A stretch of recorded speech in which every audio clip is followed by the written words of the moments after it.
Numbers in Igbo language, ọnụọgụgụ, numbers.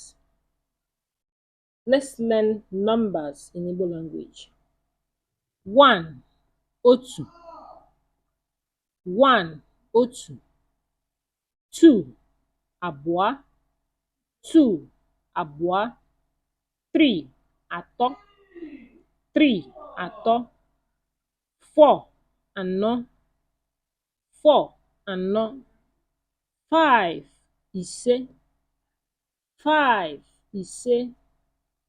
6, isii. 6, isii. 7, asaa. 7, asaa. 8, asatọ. 8, asatọ. 9, itoolu. 9, itoolu. 10, iri. 10, iri.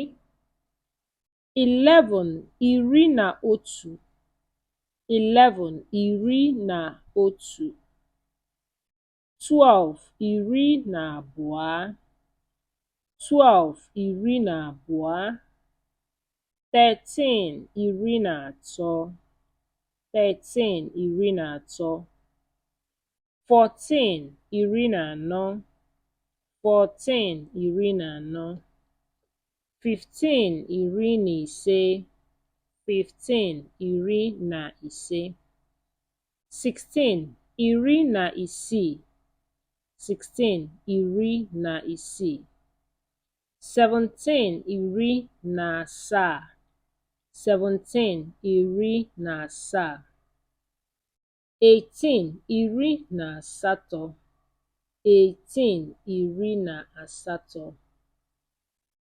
19, iri na itoolu.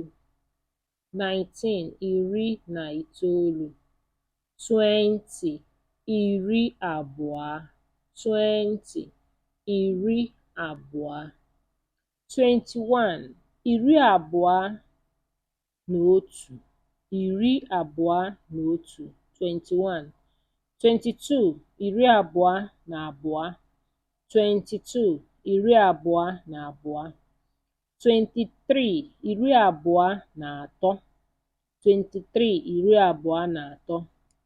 24, iri abụọ na anọ. 24, iri abụọ na anọ. 25, iri abụọ na ise. 25, iri abụọ na ise. 26, iri abụọ na isii. 26, iri abụọ na isii. 27, iri abụọ na asaa. 27, iri abụọ na asaa. 28, iri abụọ na asatọ. 28, iri abụọ na asatọ. 29, iri abụọ na itoolu. 29, iri abụọ na itoolu. 30, iri atọ. 30, iri atọ. 31, iri atọ na otu. 31, iri atọ na otu. 32, iri atọ na abụọ. 32, iri atọ na abụọ. 33, iri atọ na atọ. 33, iri atọ na atọ. 34, iri atọ na anọ. 35, iri atọ na ise. 36, iri atọ na isii. 37, iri atọ na asaa. 38, iri atọ na asatọ. 39, iri atọ na itoolu. Iri anọ, 40. Iri anọ, 40. Iri anọ na otu, 41. Iri anọ na abụọ, 42. 43, iri anọ na atọ.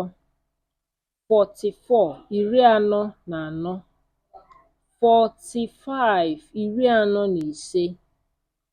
46, iri anọ na isii. 47, iri anọ na asaa. 48, iri anọ na asatọ. 49, iri anọ na itoolu, 50 iri ise, 50 iri ise. We will continue next time from 51. Hope you learned. Kindly subscribe to this channel and learn Igbo language with me. Thank you for watching. Bye. Ga emesịa.